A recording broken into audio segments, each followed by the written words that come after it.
Welcome to the BBC. This is actually also the start of the London Festival of Architecture, and I was thinking to myself, well, what is it that makes creatives? Do they really think differently? And there's a well-known question in architecture, which is how many architects does it take to change a light bulb? The answer to which is, does it have to be a light bulb? Actually, the real answer is 3, which is 1 to change the bulb and 2 to go to Italy to source the replacement. I was thinking, when I started in media, there was this sort of media cluster, which was a perfect kind of symmetry of imagination and production and delivery and distribution, and it was called Fleet Street. A lost world, and I was thinking how different that is today. And then I was thinking, well, in that case, how come you get these clusters of post-production houses in Soho or artists in Hoxton or wherever it may be? And there does appear to be something about creatives that are attracted to the idea of at least informal clustering, even if the technologies that they now employ allow them to operate from anywhere and in any place and almost across time. And I suppose one of the things that may come out of today is a kind of idea about if we're going to promote the creative industries, as we most certainly do for the sake of this country's economy, apart from anything else, and for the well-being, if you like, of the people involved in the creative sectors, how can we facilitate, enable, or just not get in the way of the necessary physical consequences of this idea of creating places to which people in some sense are drawn because they're like-minded or they have like-minded activities. And a number of speakers today have been involved with a small advisory group on workplace at the BBC in recent years, and we've had fascinating discussions about not merely where do you put things, as it were, Salford or, you know, post-Olympics out in Hackney, but also what is it that you're putting where, and what is it that internally allows, facilitates, encourages the sort of working practices and working clusters that produce creative results. I'd like to thank, before introducing Caroline, our sponsors this morning. We have a platinum sponsor, Johnson Controls, gold sponsor, Lewis Silkin, and silver sponsors, Herman Miller. It's very Olympic, ladies and gentlemen. The bronze sponsor, DEGW. And there are partners whose logos are on the screen there. Thank you very much for making this possible, and indeed to the BBC for hosting this event. I'm now going to introduce our first speaker, Caroline Thomson, who I think it can be safely said has the biggest sort of all-round job in British media.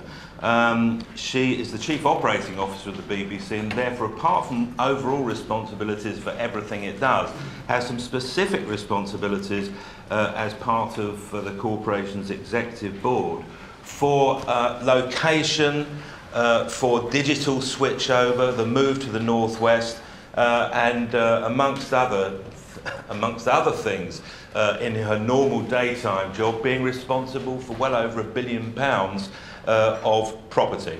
Caroline. Thank you very much indeed.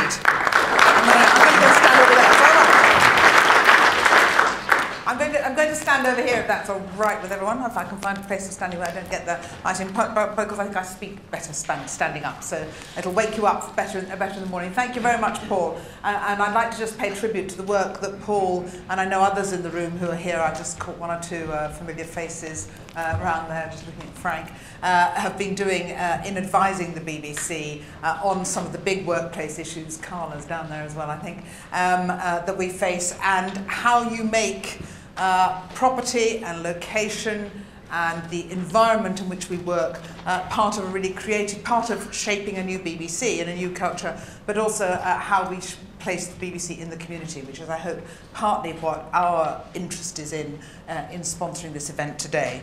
So it's great to see so many people coming together this morning, representing such a wide range of organisations, and I'd like to thank everyone who's been involved in sponsoring it and in organising the event today. I hope today will mark the start of a crucial dialogue. It's a dialogue to ensure that London secures its rightful future as one of the greatest creative cultural capitals of the world. That's not just a capital where, as we know, you can go and see art in art galleries and go to the theatre and so on, but also a culture where a capital where culture is created. That opportunity is right here now in W12. The outcome of what we're discussing today and how we take things forward will have huge implications for the area we are in, and for West London, but also for the whole of London. It could shape the next generation of creative industries. I hope and I want to pledge today that the BBC could have a key part in building this new creative community here in White City and in building this bigger vision of a creative London, just as we're doing in other parts of the UK, such as the north and the southwest of England, Wales and Scotland. In all of these places, we're building creative hubs that are fit for the 21st century, with a working environment that is far more collaborative and flexible, but also ensuring that our presence is a benefit to the wider community. We're learning a lot in the process, and we want to draw on the benefit of these experiences for what we do here today in London. The old idea of a creative hub is, of course, just up the road. The iconic television centre has been the best-known BBC television landmark for the last half-century. It was the world's first purpose-built TV centre and became the iconic symbol of a golden age of British television.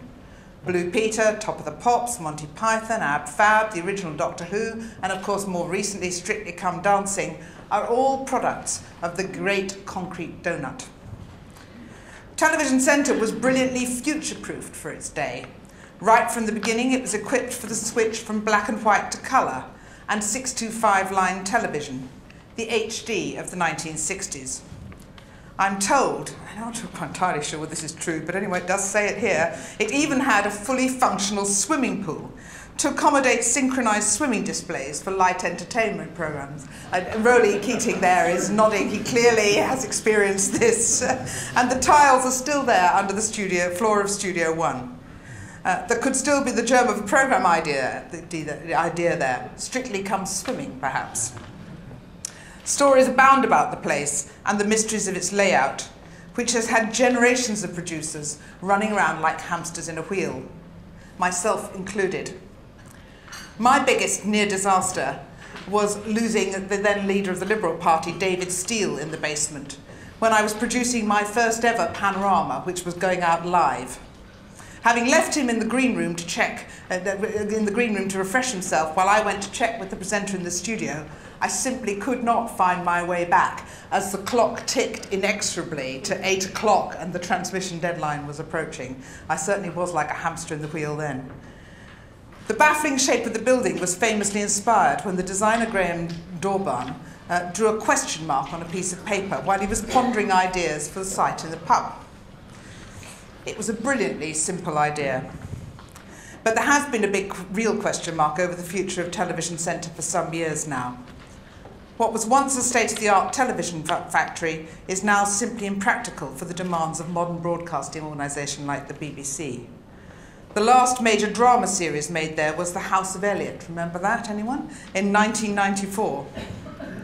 Productions that used to require studios and teams of dozens of technicians now need little more than a camera, a laptop, and a broadband connection. Today's creative workplaces need to be radically different. Above all, they need to be collaborative, flexible, and open. To look outwards, not inwards like Television Centre. The inward-facing circle is wrong in terms of our relationship with the audience, which has moved on as much as the way we make programmes.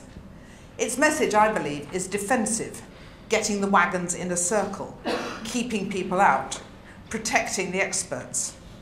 Modern audiences not only expect to be able to watch television whenever and wherever they want, with the iPlayer and so on, but they want to be involved, to be able to engage with producers. They want to see what's going on. They want a sense of transparency. This is a generation which goes into restaurants and expects to see the chefs cooking in the kitchen in front of their eyes. They want to understand how we make programmes and be able to see it for themselves and engage with us. That wasn't the way it was supposed to work in 1960. It's been clear for some time that a building that was envisaged as a self-sufficient island for public service broadcasting can't fulfil everything the BBC needs in today's media environment.